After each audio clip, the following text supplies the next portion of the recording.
सभी को नमस्ते। ओम का उच्चारण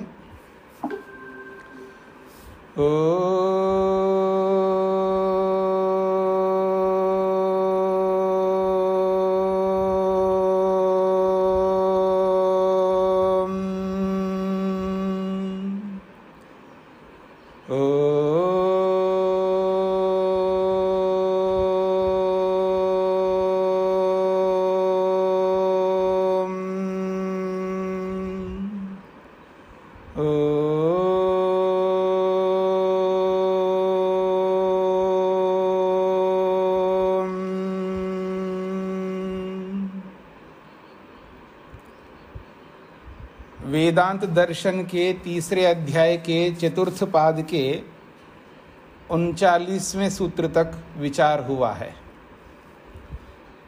40वां सूत्र चलेगा और नया प्रकरण प्रारंभ हो रहा है। पिछले प्रसंग में एक विशेष बात कही है, श्रुति और स्मृति ये दोनों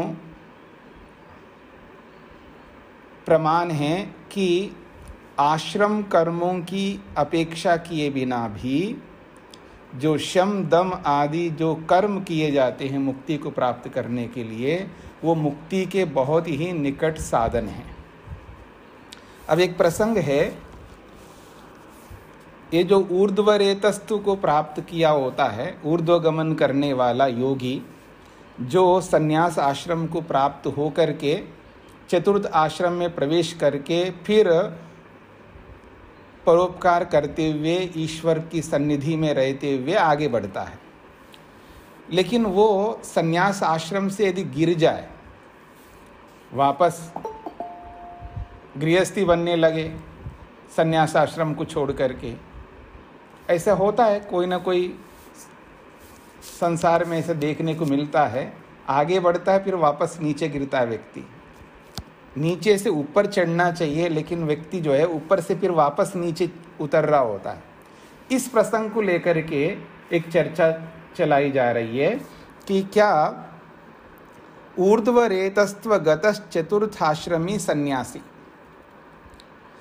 जो ऊर्ध्वरेता को प्राप्त किया हुआ जो चतुर्थ आश्रमी जो सन्यासी है, जिसका काम ऊपर चढ़ने का है और मुक्ति की ओर आगे बढ़ने का है और सबको मुक्ति के रास्ते पे लाने का जिसका मुख्य कर्तव्य है, जो सबको उपदेश करके सबको उचित रास्ते पे चलाने का काम जिसका है मुख्य, जिसका अपना काम नहीं रहा है, उसका मुख्य काम ये रहा है कि वो संसार को एक सही दिशा दे सके। और वही सन्यासी किम अवरोहनम अन्येषु वानप्रस्थादिषु आश्रमेषु कर्तुम शक्नोति, एक प्रश्न किया है।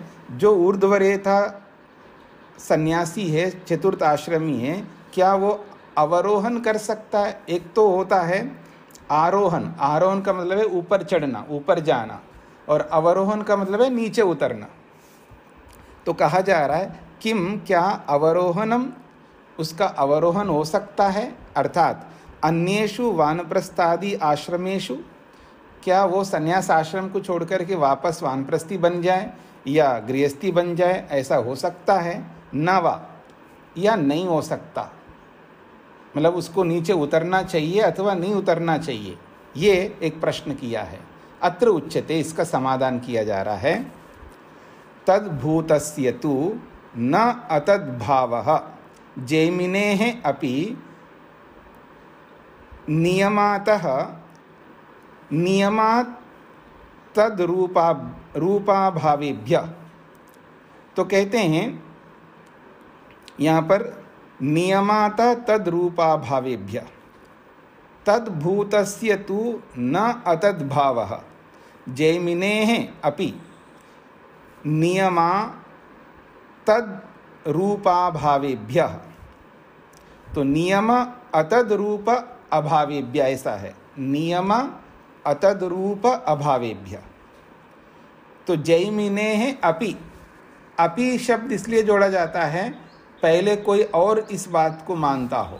तो जैमिने अपि का मतलब है जैमिनी आचार्य भी अपि का अर्थ है भी, तो ये भी शब्द इसलिए प्रयोग करते हैं, इससे पहले कोई और कुछ कह रहा हो तो महर्षि वेदव्यास भी ये कह रहे हैं, यानी महर्षि वेदव्यास तो ये मानते ही हैं, लेकिन जैमिनी भी ये मानते हैं, ये इसका अभिप्राय है। तो कहा जा रहा है, आइए शब्द बिल्कुल अलग अलग है, एकदम पकड़ में नहीं आएगा आपको। तद्भूतस्य क्या होता है, अतद्भाव क्या होता है, नियम अतद्रूप अभावेभ्यः। तो कहते हैं ऊर्ध्वरेतस्त्व गतस्य चतुर्थ आश्रमिनः, जो ऊर्ध्वरेता को प्राप्त किया हुआ जो चतुर्थ आश्रमी अर्थात सन्यासी है, उसको, उस सन्यास आश्रमी को न कदाचित अतद्भावः, कभी भी उसको अतद्भाव को नहीं प्राप्त होना है। अर्थात तद्भाव का मतलब होता है जो जिस आश्रम में रह रहा है वो तद्भाव है, जिस स्थिति में उसको होना चाहिए उसी स्थिति में है, यह है तद्भाव। तद्भाव का मतलब है उस स्वरूप को प्राप्त होना, और अतद्भाव का मतलब है उस स्वरूप से रहित हो जाना। तो कह रहे हैं न कदाचित, कभी भी अतद्भाव, उसको अतद्भाव नहीं बनना चाहिए, अर्थात अपने स्वरूप से च्युत नहीं होना चाहिए, अपने स्वरूप से गिरना नहीं चाहिए। इसलिए कह रहे हैं अतद न कदाचित अतद्भाव अर्थात तद्वर्जनम, उसी को खोला है अतद्भाव को, तद्वर्जनम, उसको त्यागना नहीं चाहिए। जिस स्वरूप को आप प्राप्त किए हो उसको वर्जनम नहीं छोड़ना चाहिए। अर्थात ततो अवरोहनम न भवेत, उससे अवरोहन, उससे नीचे आना, उससे गिरना नहीं होना चाहिए। अर्थात जो चतुर्थ आश्रम को, संन्यास आश्रम को प्राप्त हुआ जो सन्यासी है, उसको अवरोहन, नीचे नहीं आना चाहिए, नीचे गिरना नहीं चाहिए कि चलो अब वापस दोबारा मैं नहीं जी, मेरे से नहीं चल रहा है, मेरे से निभ नहीं रहा है, अब मैं वानप्रस्थ, वापस में वानप्रस्थ में आ जाता हूँ, सन्यास से वापस वानप्रस्थ में आ रहा है, अथवा नहीं जी मेरे से नहीं हो पा रहा है, वापस मैं गृहस्थ में जाता हूँ। ऐसा नहीं करना चाहिए व्यक्ति, ये इसका अभिप्राय है, अवरोहन नहीं करना चाहिए। इति जैमिने अपि मतमस्ति, ये जैमिनी का भी मत है, अर्थात बादरायण का मत तो है ही है, लेकिन जैमिनी का भी यही मत है कि ऊंचे आश्रम से वापस नीचे उतरना नहीं चाहिए, ये इसका अभिप्राय है। कहते हैं नियमस्य ऊर्ध्वरेतस्त्व गत आश्रम नियमस्य अतद्रूप त्यागः तत्संबंधी अभाव प्रदर्शक वचनेभ्य सिद्ध्यति।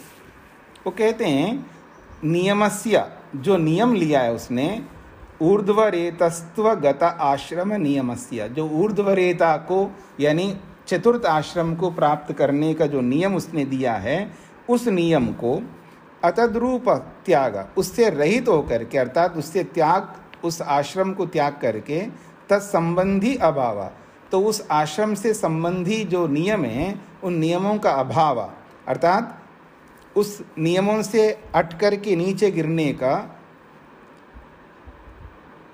अभाव प्रदर्शक वचनेभ्य सिद्ध्यति, ऐसे उस नियम से नीचे उतरने का कोई भी शास्त्र में वचन का ना होना, इस बात को सिद्ध करता है, यह सिद्ध करती है बात कि नीचे उतरने का कोई नियम ही नहीं है, मतलब कोई ऐसी विधि, ऐसा कोई विधान शास्त्र में है, हाँ जी कोई ऊपर जाकर के वापस लौट के आ सकता है, ऐसा कोई शास्त्र में नियम नहीं है, इसका ही अभिप्राय है। उसी को यहाँ पर इन्होंने स्पष्ट किया है, नियमस्य ऊर्ध्वरेतस्त्व गत आश्रम नियमस्य, जो ऊर्ध्वरेता रूपी जो संन्यास आश्रम को प्राप्त किया है उसका अतद्रूप अर्थात त्याग, उसका त्याग करना, अथवा तत्संबंधी अभाव, उस नियम को न पालने से संबंधित कोई प्रदर्शक, कोई वचन न होने से ये बात सिद्ध्यति, सिद्ध होती है। अर्थात ऐसा कोई विधि विधान शास्त्र में नहीं है कि नीचे उतर सकता है। तद यथा, जैसे कि ये तो नियम है, अत्यंतम आत्मानम आचार्य कुले अवसादयन, वो कहा जा रहा है सन्यास बनना कोई खेल नहीं है, कोई भी कपड़े रंग लिया और सन्यास बन जाए, ऐसे लाखों लोग घूम रहे हैं, बिना योग्यता के, ऐसा हर कोई संन्यास नहीं ले सकते। और मेरे पास तो बहुत सारे लोग आते हैं, मैं गिन नहीं सकता, पता नहीं कितने लोग आए होंगे संन्यास लेने के लिए। मैंने कहा कि नहीं दे सकता मैं आपको संन्यास, अभी आपकी योग्यता नहीं है, पहले अपनी योग्यता बनाइए। और कुछ लोग ऐसे लगे हुए हैं कि अजी मैंने अब तक इतने संन्यास दिया है, मैंने इतना, वो संख्या को पूरा करते जा रहे कि इतने हो गए मेरे, अब मेरे इतने शिष्य हो गए।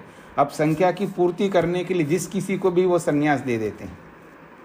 और ये मेरे को आप समझ सकते हैं 2004 से लेकर के अब तक कितने साल हो गए होंगे।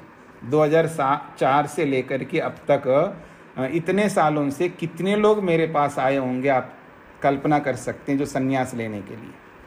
मैंने आज तक किसी को नहीं दिया है। बहुत आते हैं संन्यास लेने के लिए और योग्यता होती नहीं है, कैसे दूं संन्यास। तो कहा जा रहा है यहाँ पर कि अत्यंतम आचार्य कुले आत्मानम अवसादयन, जिसको संन्यास लेना है तो अपने आप को आचार्य कुल में किसी गुरु के सानिध्य में रह करके अपने आप को बिल्कुल तपाना चाहिए व्यक्ति को। उन नियमों से, उन विधि विधानों से अपनी योग्यता को ऐसा बनाना होता है व्यक्ति को, जिससे हर परिस्थिति में अपना आपा ना खो जाए, वो अपना आपा खो ना बैठे और शांत रहे, प्रसन्न रहे। और जो दोष होते हैं जो संसार में देखने को मिलता है, गुस्सा करना है और चिड़चिड़ा होना है, स्ट्रेस में आ जाना है, ऐसे बहुत सारे अवगुण हैं जो व्यक्ति के अंदर नहीं होनी चाहिए। और संन्यास का मतलब ऐसा होना चाहिए जो बहुत ही उत्तरदायित्व का काम है। अगर मैं आपको कहूँ कि आपको गुस्सा नहीं करना चाहिए और मैं गुस्सा करने लग जाऊँ आपको, तो ये कोई अशोभनीय हो जाएगा ना। तो केवल बोलने से नहीं है कि व्यवहार में भी गुस्सा न करता हुआ दिखाई देना चाहिए व्यक्ति। व्यवहार में किसी के साथ भी गुस्सा न करता हुआ दिखाई देना चाहिए। उसका व्यवहार क्रोध रहित, ईर्ष्या रहित, राग रहित, लोभ रहित, काम रहित, इन सब दोषों से रहित व्यवहार में उसको देख सके हम। ऐसा व्यक्ति बनना कोई आसान नहीं है ना। उसके लिए कह रहे हैं अत्यंतम आत्मानम, अपने आप को नितांत रूप से आचार्य कुले, अपने आचार्य के कुल में रहते हुए अवसादयन, बहुत बड़ा तप करना चाहिए, तपस्या करनी चाहिए। तथा च आरोहणमेव प्रतिपाद्यते, और आरोहण ही प्रतिपादित करता है शास्त्र, अर्थात वर्णन करता है। ऊपर आगे बढ़ने के लिए, उन्नत होने के लिए शास्त्र जो है वर्णन करता है। न कुत्रचित अपि अवरोहनम, कहीं पर भी शास्त्र में नीचे उतरने का, नीचे गिरने का या वापस संन्यास से वानप्रस्थ से गृहस्थ में आने का कोई भी वर्णन शास्त्र नहीं करता है। जैसा कि ब्रह्मचर्यम समाप्य गृही भवेत, ब्रह्मचर्य आश्रम को पूरा करो, विद्या पूरी हो गई तो गृही भवेत, फिर गृहस्थ में चले जाओ। गृही भूत्वा, गृहस्थ आश्रम के कर्तव्यों को पूरा कर लिया तो वनी भवेत, वानप्रस्थ बनो। वनी भूत्वा, और वानप्रस्थ के कर्तव्यों को पूरा करके प्रव्रजेत, संन्यास ग्रहण करो। तो शास्त्र तो ऊपर जाने की बात करता है, नीचे उतरने की बात शास्त्र करता नहीं है। और कहीं भी ऐसा प्रमाण नहीं है कि नीचे उतरना चाहिए। ये इसका अभिप्राय है। सूत्रार्थ लिखिएगा। संन्यास आश्रम से लौटकर, संन्यास आश्रम से लौटकर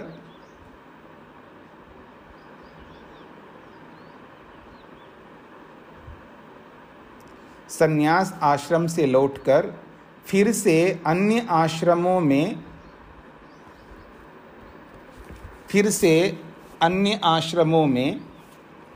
संन्यास आश्रम से लौटकर फिर से अन्य आश्रमों में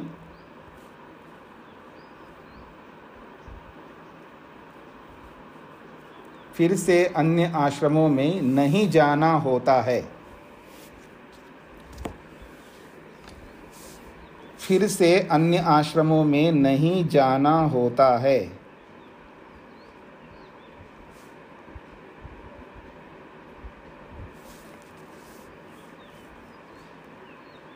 यह बादरायण और जैमिनी भी मानते हैं। यह बादरायण और जैमिनी भी मानते हैं।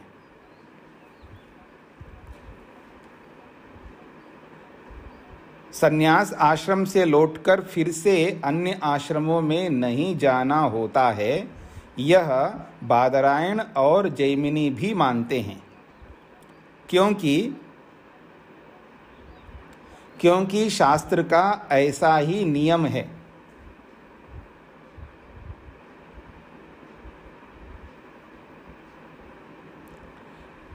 क्योंकि शास्त्र का ऐसा ही नियम है। क्योंकि शास्त्र का ऐसा ही नियम है और जिस प्रकार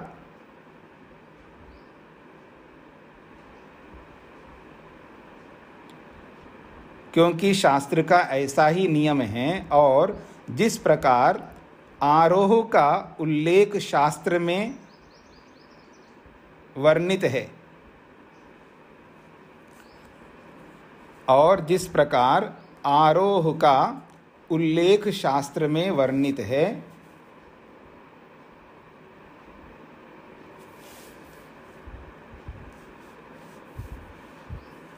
और जिस प्रकार आरोह का उल्लेख शास्त्र में वर्णित है, उसी प्रकार अवरोह का उल्लेख नहीं है। उसी प्रकार अवरोह का उल्लेख नहीं है।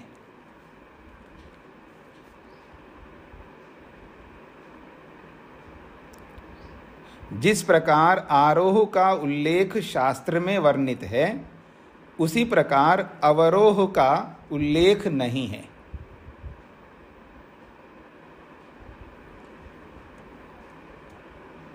एक बार दोहराता हूं, संन्यास आश्रम से लौटकर फिर से अन्य आश्रमों में नहीं जाना होता है, यह बादरायण और जैमिनी भी मानते हैं, क्योंकि शास्त्र का ऐसा ही नियम है और जिस प्रकार आरोह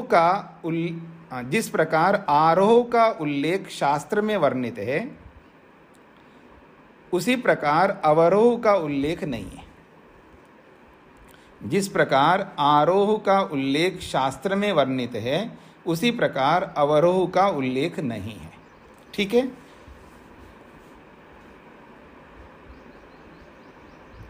इसी बात को लेकर के आगे बहुत सारी बातें कही जा रही है। कहते हैं, न च आधिकारिकम अपि पतन अनुमानात् तदयोगात्। न च आधिकारिकम अपि पतन अनुमानात् तद अयोगात्। पतन संभवात् पतन संभवम अभिलक्ष्य च आधिकारिकम प्रायश्चित्त अधिकारे प्रकरणे निर्णीतम अपि नास्ति। बहुत बड़ी बात कही जा रही है। पतन संभवात्, पतन होने का संभव हो सकता है ना, पतन होने की संभावना हो सकती, कोई गिर सकता है। जो आगे बढ़ा हुआ है तो वो गिर सकता है, पतन होने की संभावना हो सकती है। तो कह रहे हैं पतन संभवात्, पतन होने की संभावना से, पतन संभवम अभिलक्ष्य, पतन होने की संभावना को ध्यान में रख करके, आधिकारिकम, आधिकारिकम मतलब है अधिकरण, अधिकार के प्रसंग में, मतलब किसको क्या अधिकार है, किसके लिए क्या विधान है, उस आधिकारिकम, उस अधिकार वाले प्रसंग में प्रायश्चित्त अधिकार है। उसी को बोला है आधिकारिकम को प्रायश्चित्त अधिकार है। जहाँ प्रायश्चित करने का अधिकार है, उस प्रकरण में निर्णीतम अपि नास्ति, उसमें निर्णय भी नहीं किया है कि गिर जाए तो उसको क्या करना चाहिए। कोई संन्यास आश्रम से गिर जाए, नीचे गिरे, नीचे आ जाए तो उसको क्या करना चाहिए, उसके लिए प्रायश्चित, उसके लिए कोई ऐसा नियम, ऐसा उसका वर्णन भी नहीं किया। इसका मतलब कितना बड़ा उत्तरदायित्व का काम है। संन्यास वो ही लेगा जिसके पास अधिकार मिल गया, अर्थात योग्य बन गया, और योग्यता नहीं है तो क्यों ले, वानप्रस्थी रहे। यह गृहस्थ में नहीं गया, ब्रह्मचारी है और योग्यता बनी नहीं अभी सन्यास की, तो ब्रह्मचारी के रूप में बने रहे। गृहस्थ में जाना नहीं उसको और सन्यास की योग्यता नहीं बनी तो ब्रह्मचारी रहे आजीवन। ये तो मतलब सन्यास की बात हो रही है। गृहस्थी की बात ऋषि लोग ये कहते हैं वेद के अनुसार, अगर गृहस्थी बनने के लिए उसके अनुरूप कोई मिल नहीं रहा है, यानी लड़के को लड़की नहीं मिल रही है या लड़की को लड़का नहीं मिल रहा है, तो जीवन भर ऐसे रहे, ऐसे शादी ना करे जिस किसी से, ऐसा शास्त्र कहता है। गृहस्थ में जाने के लिए भी बहुत बड़ा कड़ा नियम है। जैसे सन्यास बनने के लिए नियम है, ऐसे गृहस्थ बनने के लिए नियम है। इसलिए शास्त्र ये कहता है कि अधिकारी व्यक्ति, योग्य व्यक्ति ही गृहस्थ में जा सकता है, अयोग्य नहीं जा सकता। हाँ जी, ये बिगड़ रहा है जी, बच्चा बहुत बिगड़ गया, इसको हाथ पीले कर दो और रुक जाएगा, ऐसे नहीं हो सकता। संसार में देखा जाता ना, ऐसा होता है अक्सर कि ये हाथ से निकल गया लड़का या हाथ से निकल रही लड़की, तो इसको हाथ पीले कर दो, यानी शादी कर दो इसकी, सुधर जाएंगे। मतलब सुधार घर नहीं है गृहस्थ, याद रखना। पहले सुधार करो, उसको योग्य बनाओ, फिर गृहस्थ में जाएंगे। खुद बिगड़ा हुआ है, जो आएगी या जो आएगा उसको भी बिगाड़ देंगे। इसलिए योग्य व्यक्ति, अधिकारी व्यक्ति को ही गृहस्थ में जाने का नियम है शास्त्र में। ठीक इसी प्रकार सन्यास बनने के लिए भी योग्य व्यक्ति, अधिकारी व्यक्ति के लिए ही नियम है, ये कहा जा रहा है यहाँ पर। तो कहा जा रहा है कि पतन होने की संभावना जहाँ कहीं हो, और उस पतन होने की संभावना को ध्यान में रख करके जो प्रायश्चित करने का जो प्रसंग है, अधिकार है, उस प्रकरण में निर्णीतमपि नास्ति, उसमें निर्णय भी नहीं किया है कि यदस्य इदम प्रायश्चित्तम, क्योंकि ये गिर गया और इस गिरे हुए व्यक्ति के लिए ये प्रायश्चित है, ऐसा वहाँ वर्णन भी नहीं किया है। ये कहना चाहता है। कुतः, क्यों ऐसा हुआ है? तो कहते हैं तस्य अधिकार अयोगात प्रतिकार अनुपत्ति, उसके अधिकार का अयोगात, यानी ऐसा अधिकार का योग ना होने से शास्त्र इसको स्वीकार नहीं करता। क्यों? प्रतिकार अनुपत्ति, उसका प्रतिकार की सिद्धि नहीं हो सकती। क्या पता है कि वो दोबारा सुधर जाएगा, प्रायश्चित करके फिर वापस गलती करेगा, क्योंकि बहुत बड़ा पद हर किसी को नहीं दे सकते आप। ऐरे गहरे को बहुत बड़ा पद दो तो बार बार गलती करेगा वो, फिर समाज के लिए संदेश क्या जाएगा? आप लोग बोलते हैं ना कि एक गंदी मछली पूरे पानी को गंदा कर देती है। तो एक व्यक्ति बहुत बड़ा अधिकारी होता है और वो नीचे गिर गया, तो पूरे समाज का जो विश्वास है ना, बहुत मुश्किल है। समाज को व्यवस्थित रखने के लिए बहुत सुयोग्य व्यक्ति होता है, जिससे कि समाज जो है बिखरे नहीं, उसको बांध करके रखना होता है। जो समाज को बांध करके रखने का काम होता है तो वो अत्यंत उपयोगी होता है। इसलिए कहना चाह रहे हैं प्रतिकार अनुपत्ति, उसका प्रतिकार, उसका प्रायश्चित नहीं हो सकता। जो बड़ा आदमी गिरे उसका कोई प्रायश्चित नहीं हो सकता, ये कहना चाहता है। ये उक्तम ही, और शास्त्र ये कहता ही है, आरूढ़ो नैष्टिकम धर्मम यस्तु प्रच्यवते द्विजः प्रायश्चित्तम न पश्यामि येन शुद्ध्यति कर्मणा। किसी अत्रि स्मृति का एक वचन दिया इन्होंने। बहुत सारी स्मृतियाँ होती है, उसमें अत्रि ऋषि हुए हैं, उनकी एक स्मृति है। जैसे मनुस्मृति एक शास्त्र है, ऐसे अत्रि स्मृति की भी एक शास्त्र है। तो कहते हैं आरूढ़ो नैष्टिकम धर्मम, कोई व्यक्ति नैष्टिक धर्म को प्राप्त किया। नैष्टिक धर्म उसको कहते हैं जो ईश्वर को प्राप्त करने के लिए बड़े बड़े नियम धारण करता है व्यक्ति। मतलब मैं आजीवन ब्रह्मचारी रहूँगा, मैं ऐसा करूँगा, मेरे को ये प्राप्त करना, ऐसे बड़ी बड़ी प्रतिज्ञाएं करनी होती है। जैसे भीष्म ने प्रतिज्ञा की थी, मैं आजीवन ब्रह्मचारी रहूँगा। इस तरह का हर कोई नहीं कर सकता है, उसके लिए बहुत ही योग्यता चाहिए, अयोग्य नहीं कर सकता है। और लोग अक्सर अयोग्य लोगों को कराने का प्रयास करते हैं और वो भी अनुचित होता है। पहले भी मैंने उदाहरण दिया कोई स्कूल में स्कूलिंग जिसका चल रहा हो, स्कूल में पढ़ रहा हो बच्चा, और उसको हम कहें कि तू शादी करेगा, अरे भाई ये क्या मतलब है उससे पूछने का? वो अनधिकारी व्यक्ति है, अब उसका विषय नहीं है। तू क्या पढ़ेगा, तुझे बड़ा होकर के क्या पढ़ना है, किस लाइन में जाना है, कौन सी विद्या प्राप्त करेगा, ये तो पूछ सकते हो आप, पर शादी करेगा या नहीं करेगा ये उसका विषय नहीं है ना। तो ऐसे ही जो अनधिकारी व्यक्ति होता है उसके लिए हम ये नहीं कह सकते आपको आजीवन ब्रह्मचारी रहना चाहिए, उसको प्रेरित करो। अभी वो पढ़ाई नहीं हो उसकी, अभी तो पढ़ने के लिए आया, विद्यार्थी के रूप में आया, वो गुरुकुल में आया है, अभी गुरुकुल में पढ़ना चाहता है, तो उसको ये प्रेरित नहीं कर सकते कि तुमको आजीवन ब्रह्मचारी रहना चाहिए, तुमको शादी नहीं करनी चाहिए। ऐसा जो भी करते हैं वो बिल्कुल गलत करते हैं, वो शास्त्र विरुद्ध है। तो यही कहना चाहते हैं यहाँ पर कि आरूढ़ा नैष्टिकम धर्मम, जो व्यक्ति नैष्टिक धर्म को प्राप्त किया हुआ अर्थात बड़े बड़े संकल्प जिसने किया है, यह जो व्यक्ति यह नैष्टिकम धर्मम आरूढ़, जो नैष्टिक धर्म को बड़े बड़े व्रतों को आरूढ़ किया है अर्थात प्राप्त किया है, उन धर्मों को उन नियमों को उसने अपना लिया है। प्रच्यवते द्विजा, फिर वो प्रच्यवते अर्थात गिर गया, वापस नीचे आ गया। प्रच्यवती का मतलब है च्युत हो गया, यानी गिर गया। तो प्रायश्चित्तम न पश्यामि, फिर ऐसे व्यक्ति के लिए कोई प्रायश्चित हम देखते नहीं है, इसका प्रायश्चित करो, ऐसा कोई प्रायश्चित ही नहीं है। न पश्यामि प्रायश्चित्तम, उसके लिए कोई प्रायश्चित है ही नहीं है। ये न शुद्ध्यति कर्मणा, जिस कर्म से वो शुद्ध हो जाए, वापस ठीक हो जाए वो। इसलिए बड़े कर्तव्यों को, बड़े धर्मों को ऐसे नहीं लेना होता है बिना योग्यता के, ये कहना चाहते हैं। मुख्य बात सूत्रार्थ लिखिएगा। प्रायश्चित अधिकार में, प्रायश्चित अधिकार में, प्रायश्चित अधिकार में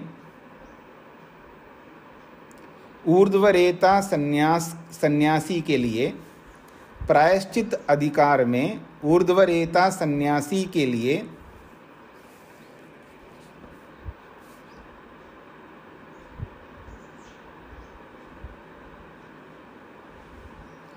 प्रायश्चित अधिकार में ऊर्ध्वरेता सन्यासी के लिए कोई प्रायश्चित नहीं है, कोई प्रायश्चित नहीं है।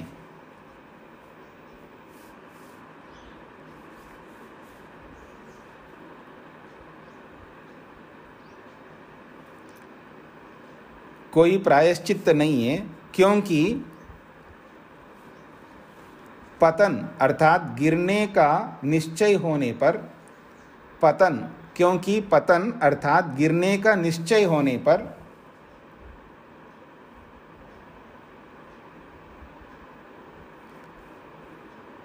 क्योंकि पतन अर्थात गिरने का निश्चय होने पर उससे प्रायश्चित का संबंध नहीं बन सकता।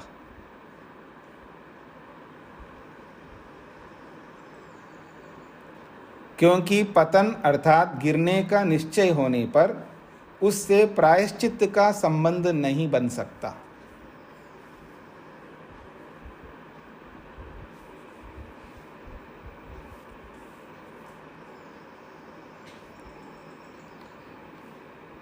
प्रायश्चित अधिकार में ऊर्ध्वरेता सन्यासी के लिए कोई प्रायश्चित नहीं है, क्योंकि पतन अर्थात गिरने का निश्चय होने पर उससे प्रायश्चित का संबंध नहीं बन सकता। अगला सूत्र है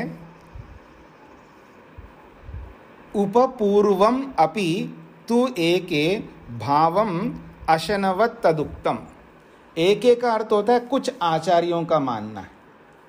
अभी जैमिनी आचार्य, बादरायण आचार्य ने ये बातें कही है कि कोई प्रायश्चित ऐसे व्यक्ति के लिए नहीं होता है और ना कोई शास्त्र ऐसा कहता है।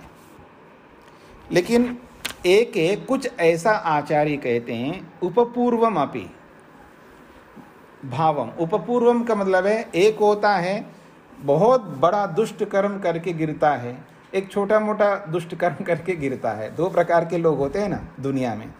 एक बहुत बड़ा दुष्ट कर्म किया, महापातक कहते उसको। महापातक का मतलब है बहुत महान पाप किया जिसने, बहुत बड़ा, उससे बड़ा कोई पाप हो ही नहीं सकता, महान पाप कहते। जैसे भ्रूण हत्या को महापातक कहते हैं, जो गर्भ में ही बच्चे को मार दिया जाता है, इसको महापातक कहा है। या गाय की हत्या करना, ये भी महापातक कहा गया है। और बहुत बड़े योग्य सुयोग्य व्यक्ति की हत्या कर दो, ब्राह्मण की हत्या कर दो, मतलब बहुत स्कॉलर, बड़ा उत्तम विद्वान, ऐसा जो श्रेष्ठ व्यक्ति हो, उसकी कोई हत्या कर दे, उसको भी महापातक माना। ऐसे बड़े बड़े गलत कर्म जो किए जाते उसको महापातक कहा है। और उपपातक का मतलब है, महापातक काम तो नहीं है, यानी बहुत बड़ा अनिष्ट नहीं किया उसने, लेकिन अनिष्ट तो जरूर किया है, लेकिन बड़ा नहीं किया, छोटा अनिष्ट किया उसने, तो उसके लिए प्रायश्चित होना ही चाहिए, ऐसा एक एक कुछ आचार्य लोग कह रहे हैं। तो कहते हैं उपपूर्वम अपि तु एके भावम अशनवत तदुक्तम। अशन कहते खाना, जैसे कोई गलती से अभक्ष भोजन कर लिया है, हो जाता है, कैसे कई बार हो जाता, हमें पता नहीं है। जैसे कोई मान लीजिए नॉनवेज नहीं करता, अंडा तक भी नहीं खाता, मतलब किसी प्रकार का वो शाकाहारी है, मतलब शुद्ध शाकाहारी जिसको आप कह सकते हैं। कई बार आजकल अंडे को शाकाहार मान लेते हैं, हम उसको नहीं कर रहे हैं। अंडा तो बिल्कुल मांसाहार में ही आता है, वो कोई भी अंडा हो। कहने का मतलब है जो शुद्ध शाकाहारी है उसके लिए कई बार पता नहीं लगता है, कोई कुछ खिला दिया, मान लीजिए केक खिला दिया, अंडे का होता है कई बार, तो गलती से खा लिया, अब क्या करें, तो उसका प्रायश्चित करें। तो अशनवत, अगर अभक्ष को किसी ने खा लिया है गलती से, ये जानबूझ करके भी खाया हो, कई बार ऐसा हो जाता, आदमी जानबूझ के भी खा लेता है, तो उसका प्रायश्चित जैसा हो सकता है, ऐसे ही अगर कोई सन्यासी या कोई बड़ा व्यक्ति छोटी गलती कर लिया तो उसका प्रायश्चित होना चाहिए, ऐसा एक एक कुछ आचार्य मानते हैं। ये इसका अभिप्राय है। भाष्य को देखिएगा। अपि तो केचिद आचार्याः तद्भूतस्य ऊर्ध्वरेतस्त्वगतस्य आश्रमिनः पतनम उपपातकम न तो महापातकम। कहते हैं केचिद आचार्य, कुछ आचार्य लोग, तद्भूतस्य अर्थात ऊर्ध्वरेतस्त्वगतस्य आश्रमिना, जो ऊर्ध्वरेता को प्राप्त किया हुआ जो चतुर्थ आश्रमी सन्यासी है, उस सन्यासी का, आश्रमी का पतनम, वो गिर गया किसी कारण से, लेकिन उपपतनम, छोटी गलती करके, उपपतनम का मतलब है कम दोष वाला उसका पतन है, न तो महापातकम, वो बहुत बड़ा दोष नहीं रहा, महापातक नहीं बना, महापाप नहीं किया है, थोड़ा कम पाप किया है, ऐसा व्यक्ति का न तस्य प्रायश्चित्त भावम न तो महापातकम, न तो महापातकम, वो बहुत बड़ा पाप नहीं किया, तथा च तस्य, ऐसे व्यक्ति का प्रायश्चित्त भावम, उसका प्रायश्चित्त होना ही चाहिए। छोटी सी गलती हो गई तो उसको प्रायश्चित करने का आपको अवसर देना चाहिए, मौका देना चाहिए, ये कहना चाहता है ये। उदाहरण दिया अशनवत, अशनवत का मतलब है भोजनवत, भोजन के समान मन्यते, ऐसा कुछ आचार्य लोग मानते हैं, मन्यन्ते। तच्च प्रायश्चित्त मुक्तम, उसके लिए प्रायश्चित कहा है शास्त्र में। तद यथा, जैसे कि एक श्लोक के माध्यम से, मनुस्मृति के श्लोक के माध्यम से वो स्पष्ट करते हैं। अभोज्यम अन्नम न अत्तव्यम आत्मना शुद्धिमिच्छता, अज्ञान भुक्तम तु उत्तार्यम शोध्यम व अपि आशु शोधनई। बहुत अच्छी बात कही जा रही है। कहते हैं आत्मना शुद्धिमिच्छता, जो कोई व्यक्ति आत्मा की शुद्धि चाहता है, यानी मेरी आत्मा शुद्ध रहे, अर्थात मेरी आत्मा परमात्मा को प्राप्त कर सके, क्योंकि परमात्मा शुद्धम है, शुद्धम अपाप विद्धम कबीर मनीषी, आप पढ़ते हैं ना मंत्र में, परमात्मा कैसा है, वो कहे शुद्ध है, पवित्र है। तो ऐसे शुद्ध पवित्र को प्राप्त करने के लिए परमात्मा को आत्मना शुद्धिमिच्छता, स्वयं अपनी आत्मा की शुद्धि चाहने वाले व्यक्ति को अभोज्यम अन्नम, अभोज्यम अन्नम, ना खाने योग्य अभक्ष्य अन्न को, न अत्तव्यम, कभी नहीं खाना चाहिए। जो अभोज्य है अभक्ष्य है, ऐसे अभक्ष्य भोजन को कभी भी नहीं खाना चाहिए। अज्ञान भुक्तम, अगर किसी कारण से, अज्ञान के कारण से भुक्तम खा लिया है, गलती से खा लिया किसी कारण से, पता नहीं लगा, कई बार हो जाता है। मैं जब पहली बार 2008 में या 10 में, याद नहीं है, विदेश गया था तो मिठाइयाँ रखी हुई थी और वहाँ स्लिप लगे हुए रहते हैं, और मैं पहली बार गया था, मेरे को नहीं पता था। तो मिठाई लेने के लिए जैसे मैंने प्लेट आगे किया है तो मेरे साथ वाले ने कहा, स्वामी जी वो मत लेना। मैं कहा क्यों? ये जो बोर्ड लगा है आपने देखा नहीं है? अच्छा हाँ, मैंने देखा नहीं। तो ये मिठाइयों में जो है अंडे हैं, होते हैं। अच्छा, मेरे को पहली बार पता लगा मिठाइयों में भी अंडे डालते हैं। तो कहने का अभिप्राय ये है, तो वहाँ स्लिप लगा रहते हैं कि ये इसमें ये शुद्ध शाकाहारी, ऐसे ऐसे अलग अलग वो लगा के रखें। तो कहने का अभिप्राय है, अज्ञानता से अगर मान लो किसी ने खा लिया तो कहते हैं अज्ञान भुक्तम, अज्ञान के कारण से किसी ने खा लिया है तो उत्तारियम, उसको उतारो जी, वमन कर दो।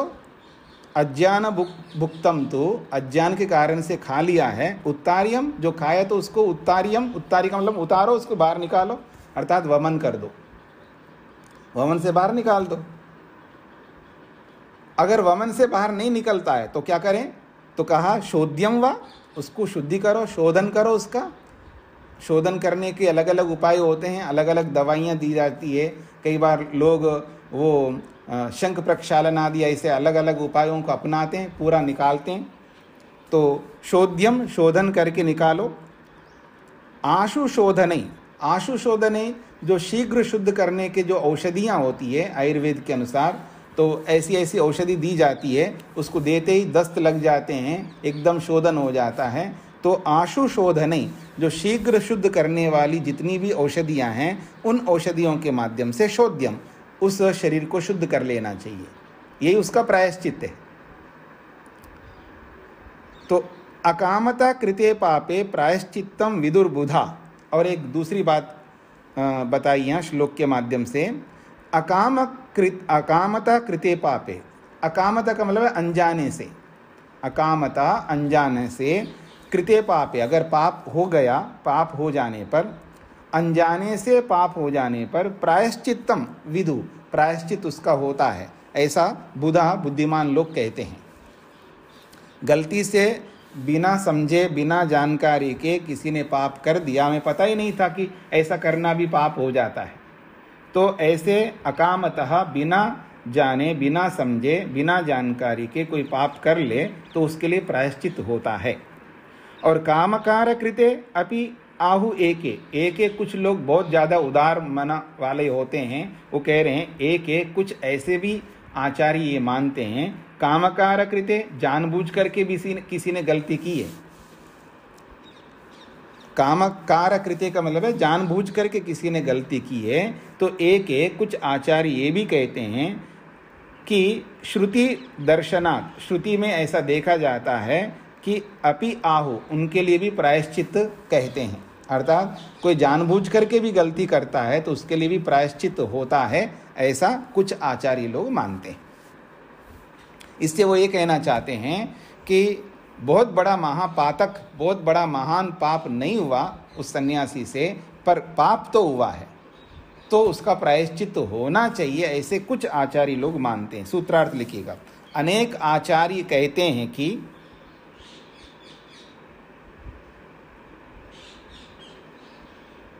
अनेक आचार्य कहते हैं कि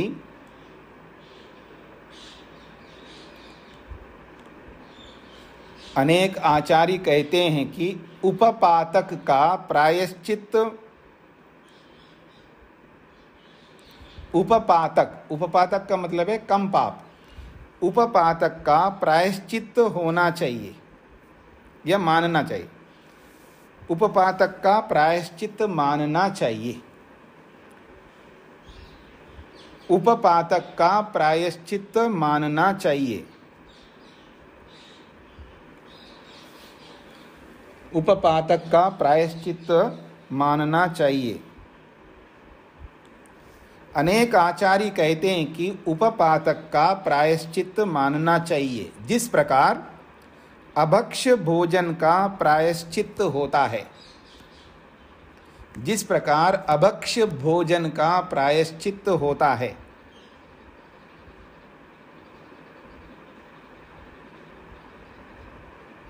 जिस प्रकार अभक्ष्य भोजन का प्रायश्चित होता है, जिस प्रकार अभक्ष्य भोजन का प्रायश्चित होता है, उसी प्रकार सन्यासी के पतन का प्रायश्चित मानना चाहिए। उसी प्रकार सन्यासी के पतन का प्रायश्चित मानना चाहिए।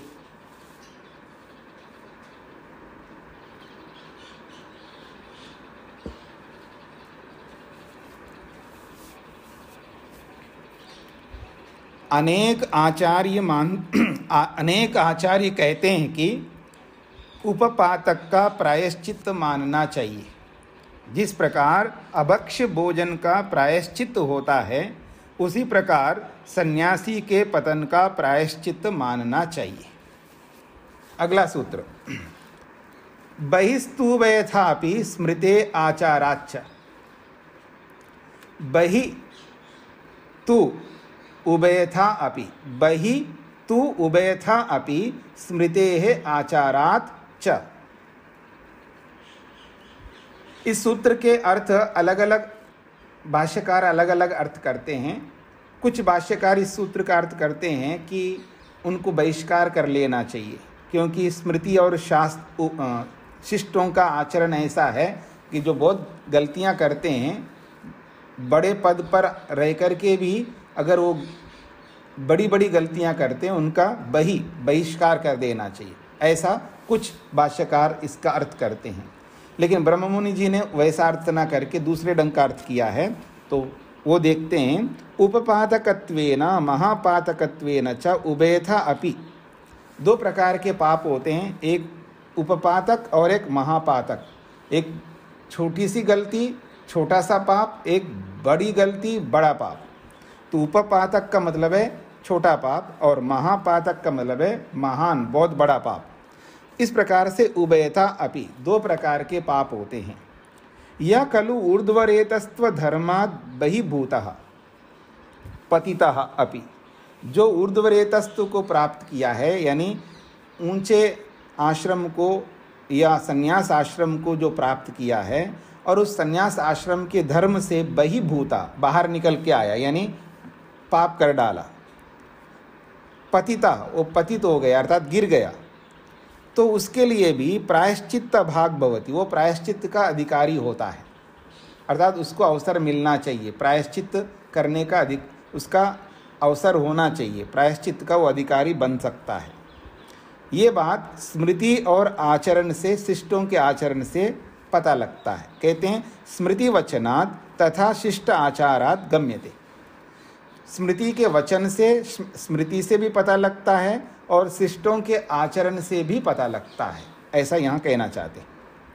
पहले स्मृति वचन को दिखा रहे हैं, महापातकिनश्चैव शेषाश्च अकार्यकारिणः तपसा एव सुतप्तेन मुच्यन्ते किल्विषात् ततः। ये मनुस्मृति का श्लोक है। यद्यपि इस श्लोक को प्रक्षिप्त में रखा गया है, फिर भी इन्होंने इस तरह का अर्थ यहाँ पर लिया है। कहते हैं महापातकिनः, जो महान पाप करने वाले लोग होते हैं। महापातकिनः का मतलब है बड़े बड़े पद पर रह करके बहुत बड़ा पाप करते हैं, विशेषकर सन्यासी। तो महापातकिनः, जो महापाप करने वाले हैं। शेषाश्च अकार्यकारिणः, और शेषा का मतलब है जो भिन्न, जो गलती करने वाले होते हैं, जो ऊंचे आश्रम में अथवा उत्तम अधिकारी के रूप में नहीं है, लेकिन बाकी लोग जो शेष लोग हैं, अकार्यकारिणा, जो न करने योग्य कर्मों को करते हैं, जो नहीं करना चाहिए ऐसे कर्म, जैसे व्यभिचार करना या शराब पीना, ऐसे बहुत बड़ी गलतियां जो करते हैं, ऐसे लोगों के लिए कहा जा रहा है तपसा एव सुतप्तेन मुच्यन्ते किल्विषात् ततः किल्विषात्, उस पाप से, किल्विष कहते पाप, उस पाप से वो लोग मुक्त हो सकते हैं। कैसे? तपसा एव सुतप्तेन मुच्यन्ते। सुतप्तेन, बहुत घनघोर तपस्या के माध्यम से, उस तपस्या को करके मुच्यन्ते, उस पाप से वो छूट जाते हैं, अर्थात उनका प्रायश्चित होता है। ऐसा ये श्लोक कह रहा है। और शिष्टाश्च खलु दयावंतो भवन्ति, ये जो शिष्ट लोग होते हैं, बड़े साधु लोग होते हैं, वो बहुत दयालु होते हैं, वो माफ़ कर देते हैं। ते पतितान अपि उद्धरन्ति इति तु प्रसिद्धमेव, वो पतित लोगों को भी उद्धार करते हैं। बड़े साधु जो होते हैं, बहुत दयालु होते हैं, कितना ही वो पतित व्यक्ति हो, उनको भी ऊपर उठाते हैं, उनका उद्धार करते हैं। तो शिष्टों का आचरण से भी पता लगता है और स्मृति से भी पता लगता है। इसलिए वो बड़े पाप करे या छोटा पाप करे, उसका भी प्रायश्चित होना चाहिए। ये इसका अर्थ इस तरह इन्होंने किया है। और जबकि ये जो ऊपर जो आया है 41वें सूत्र में, 42वें सूत्र में, वो कहते हैं कि आप कुछ भी करो उसका प्रायश्चित नहीं हो सकता, कोई शास्त्र ऐसा नहीं कहता है। पर और यहाँ शास्त्र कह रहा है तो विरोधाभास हो जाएगा ना। तो इसलिए इन श्लोकों को प्रक्षिप्त में रखा है, मनुस्मृति के इन श्लोकों को प्रक्षिप्त में रखा है कि प्रायश्चित नहीं हो सकता। अगर बड़ा बड़ा पाप, महापाप करो और वापस माफ़ कर दो जी, ये तो वही वाली बात है। सुबह से रात तक जो है झूठ बोलो और हिंसा करो और चर्च में जाकर के माफ़ी मांग लो तो माफ़ कर देंगे आपको। ऐसा करेंगे तो बहुत बड़ी हानि होगी समाज में। तो इसलिए ऐसा अर्थ नहीं करना चाहिए, ऐसा दूसरे भाष्यकार लोग कहते हैं। लेकिन ब्रह्म मुनि जी ने कहा कि यहाँ पर ऐसा अर्थ ले सकते हैं, मतलब दोनों अर्थ हो सकते हैं, क्योंकि ऐसा ना लेने में प्रमाण नहीं है और ऐसा लेने में भी प्रमाण नहीं है। तो ऐसी परिस्थिति में दोनों ले सकते हैं। अब हो गया, गिर गया, बहुत बड़ा पाप कर दिया, अगर वो सुधर सकता है तो चांस दे दो, लेकिन समाज के लिए बहुत बड़ी हानि है। हाँ जी, तो सूत्रार्थ लिखिएगा। उपपातक और महापातक दोनों भी, उपपातक और महापातक दोनों भी, आप में से कौन है? माइक बंद करके रखिएगा। उपपातक और महापातक दोनों भी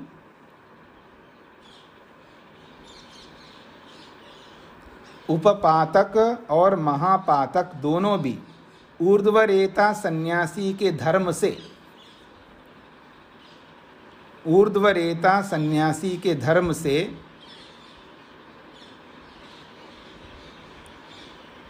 ऊर्ध्वरेता सन्यासी के धर्म से पतित होने पर,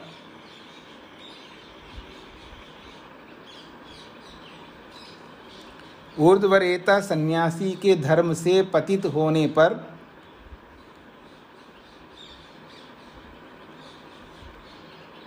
ऊर्ध्वरेता सन्यासी के धर्म से पतित होने पर प्रायश्चित करने का अवसर प्राप्त होता है।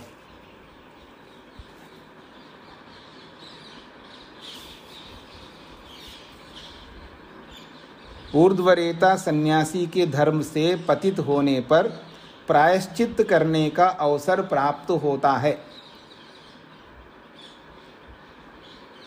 प्रायश्चित करने का अवसर प्राप्त होता है, ऐसा स्मृति और शिष्टाचार से पता चलता है। ऐसा स्मृति और शिष्टाचार से पता चलता है।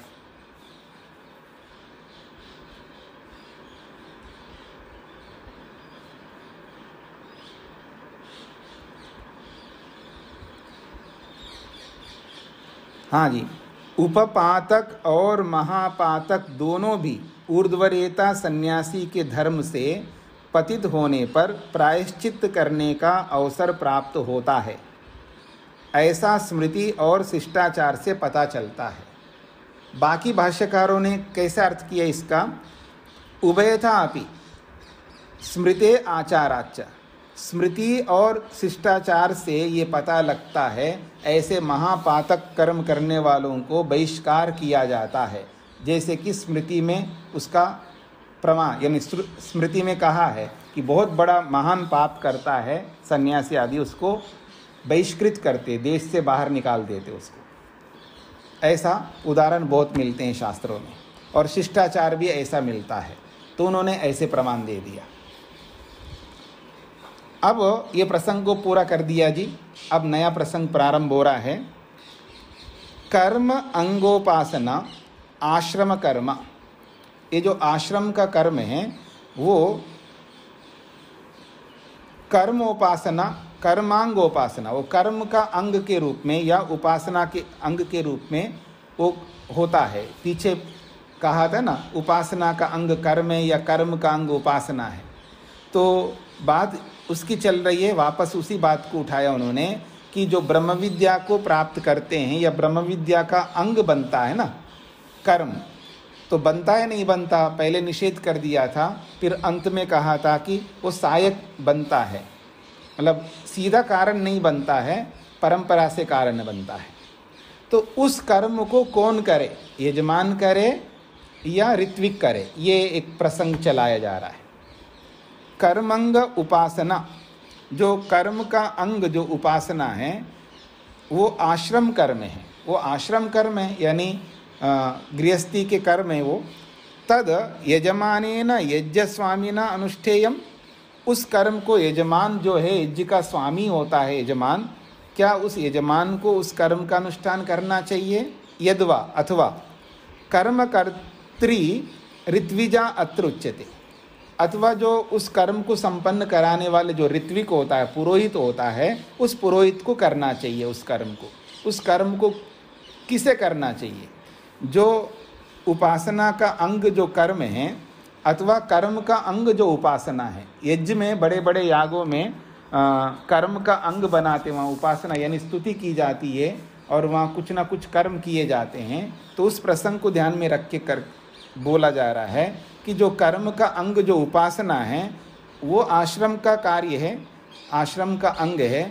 उस कर्म को, उस अंग को कौन करे, यजमान को करना चाहिए या ऋत्विक को करना चाहिए, ये प्रश्न यहाँ पर उपस्थित किया है। उसका समाधान सूत्र के माध्यम से किया जा रहा है। स्वामिना फलश्रुते ही इति आत्रेयः, कहते हैं फलश्रुते, फल की श्रुति ऐसी है, यानी यजमान को ही फल मिलता है। तो यजमान को फल मिलता है तो किसको करना चाहिए, यजमान को करना चाहिए। इसलिए स्वामिना, स्वामी को ही, यजमान को ही करना चाहिए उस कर्म को, ऐसा आत्रेय आचार्य मानते हैं।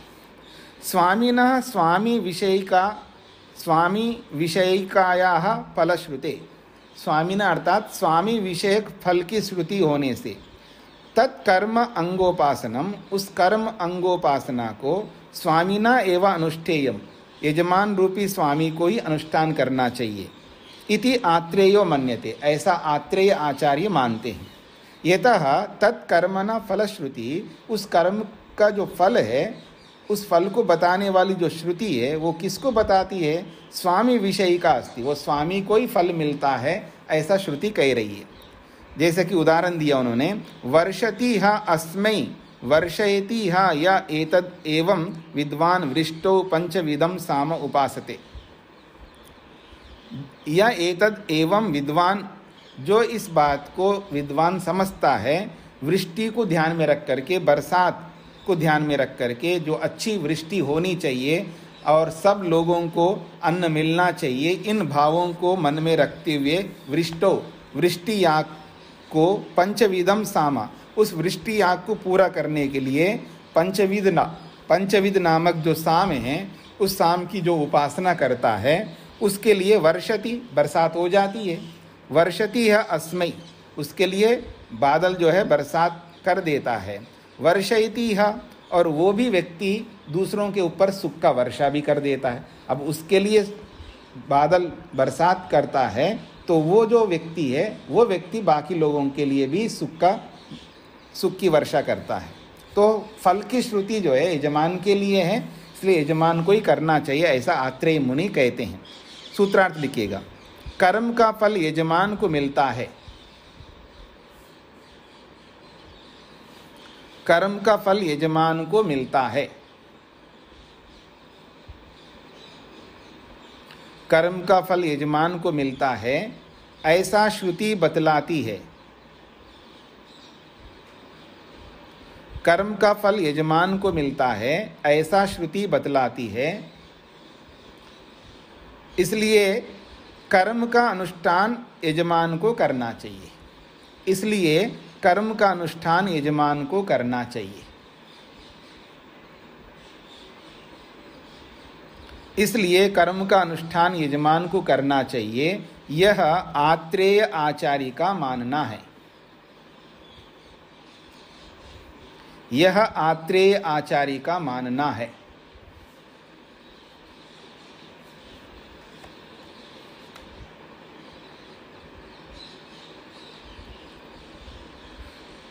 कर्म का फल यजमान को मिलता है ऐसा श्रुति बतलाती है, इसलिए कर्म का अनुष्ठान यजमान को करना चाहिए, यह आत्रेय आचार्य का मानना है।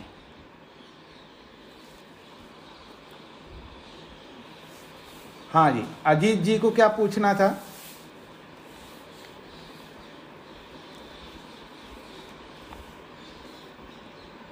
माइक खोला नहीं आपने।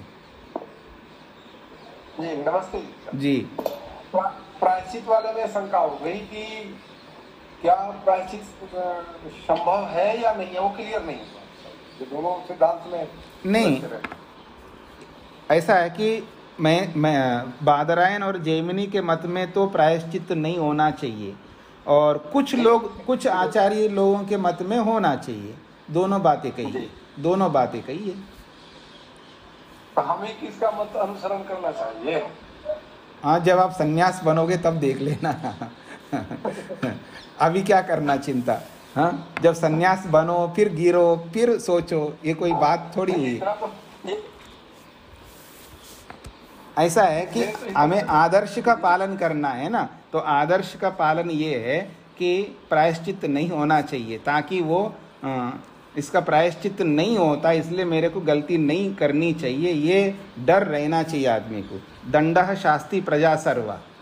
तो इसलिए बड़े योग्य व्यक्ति को ये अवसर नहीं मिलना चाहिए गलती करने का।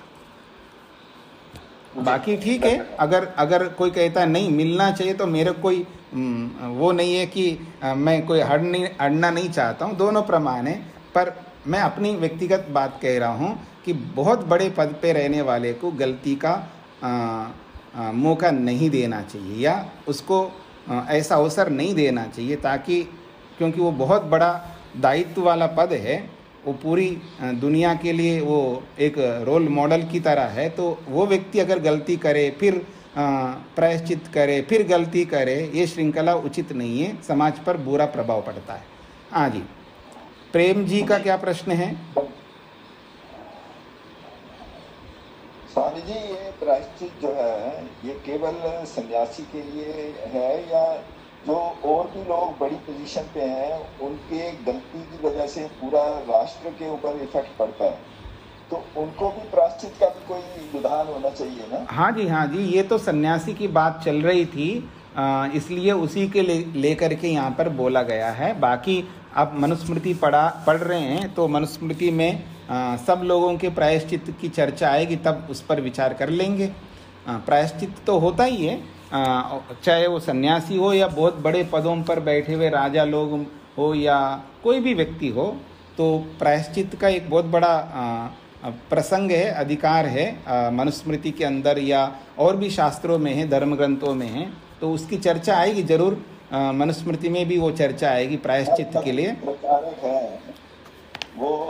वो अगर ऐसी गलती करें कि वो मैं समझ गया हूँ ना, आपकी बात समझ गया हूँ, मैं समझ गया हूँ।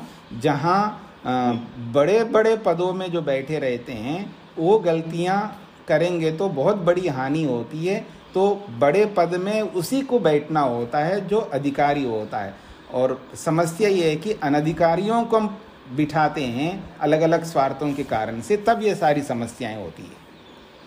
इसलिए स्वार्थों को छोड़ करके कर सकते हैं या कोई और उसको दंड दे के प्रायश्चित करवाते हैं? जब वो प्रसंग आएगा तब समझ लेंगे ना जी। ठीक है जी। जी ठीक है, धन्यवाद स्वामी जी। जी। ओम शांति शांति शांति।